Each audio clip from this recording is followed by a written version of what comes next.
What if I told you that one man's death caused Bible sales to explode across the country? That's exactly what's happening right now after the tragic passing of conservative commentator Charlie Kirk. But here's the real question for church leaders. What does this mean for your church? This is not a political podcast today, but there's an increase in Bible sales, and we need to think about what should your church be doing during this time where there's some increased spiritual inquiries going on in our society and in our culture. Today, we're going to dive into what this cultural moment tells us about spiritual hunger in America and how your church can respond wisely and compassionately and strategically, leaving all the politics out of it, okay? Stay with me because this conversation may reshape how you think about discipleship and outreach and even evangelism in what everybody widely considers a post-Christian world. Hi there, my name is Todd Rhoades. I'm one of the co-founders over at chemistrystaffing.com. Today, we are talking about cultural wake-up call. Everybody knows now about the assassination, sudden death of Charlie Kirk.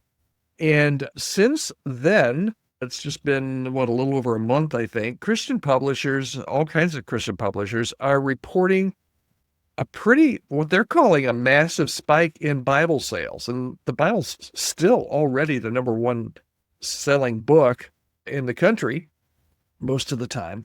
But there's been a surge. Some have even seen doubling or tripling of their sales of Bibles within days. And that's not about fandom.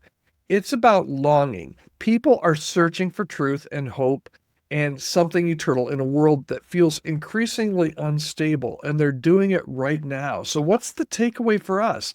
The takeaway for us as church leaders is just this: cultural moments still can stir spiritual hunger.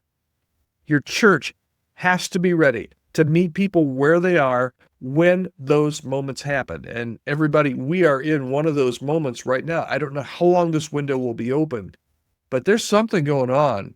And I think you sense it. I think I sense it. I think a lot of people are sensing it. So ask yourself, when tragedy strikes, in this instance, for example, is your church visible? I'm not asking you to go all political. Boy, oh boy, that opened up a whole can of worms as to what happened in churches and all the social media that went on after that. I don't even want to talk about that. What I'm talking about is, are you offering biblical truth in a way that's accessible and not preachy? This surge in Bible sales is what I call reactive faith, okay? People reaching for God when the world is shaky or very shaky. It's emotional, it's authentic, but it's often can be short-lived unless there's follow-up. And churches that are paying attention can turn this reactive curiosity into not just a short-term thing, but into lasting discipleship. Maybe your next sermon series should focus on why Scripture still matters. Or maybe your church needs an intro to the Bible night that helps spiritual seekers, actually open those new Bibles that they just bought. Because when culture gets loud, the church must get clear. And let me be clear right now. This is a great time. This is the time for your church to engage. This is our moment. This is not about politics. It's about the gospel. And when Bible sales surge, it's a signal flare going up that everybody can see that people are spiritually restless. And they're not turning to TikTok for the truth. They're turning to the pages of Scripture. How novel is that? So what's your church doing about it? Do you have a plan to connect people who are exploring faith online? Is your digital presence clear about how someone can begin a relationship with Jesus? Are your small groups and next step pathways ready for seekers who have more questions than answers? This is your opportunity. This is a golden opportunity to bridge cultural curiosity with spiritual formation.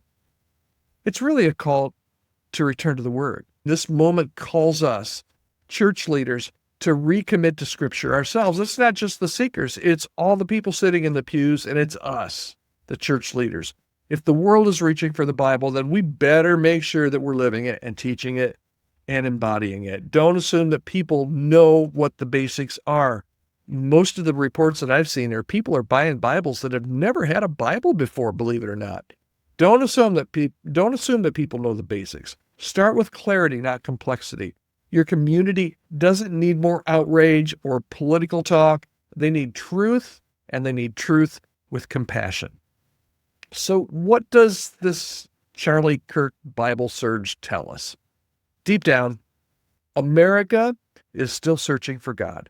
And the church that's prepared, the church that's biblically grounded, the church that's relationally connected and culturally aware, it can be pivotal and can help people turn curiosity into commitment.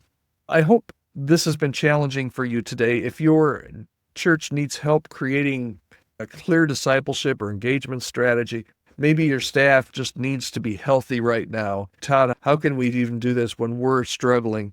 Reach out to me. I'd love to start a conversation, see if there's any way that I can help or any of my colleagues here at Chemistry Staffing can help you. Just reach out to me at podcast@chemistrystaffing.com. All right, hope that's been helpful for you today. I'm encouraged. Man, there are some things happening and people are open to the gospel today like they haven't been for a long time. I thought maybe this would happen more during the pandemic, but it really didn't as much as I thought it would. Everybody thought that when the churches open back up, you're going to have to buy more chairs. I remember seeing posts, when the church opens up, order your chairs now because you're going to need more chairs for all the butts that are coming to sit in those seats. And it just never materialized. This is something. There are more butts and seats now. I've heard it. I've heard the stories. So make sure that you take what's going on and be ready to speak. Always be willing to speak the gospel. That's it for today. Hope you'll join me again right here tomorrow on the Healthy Church Staff Podcast.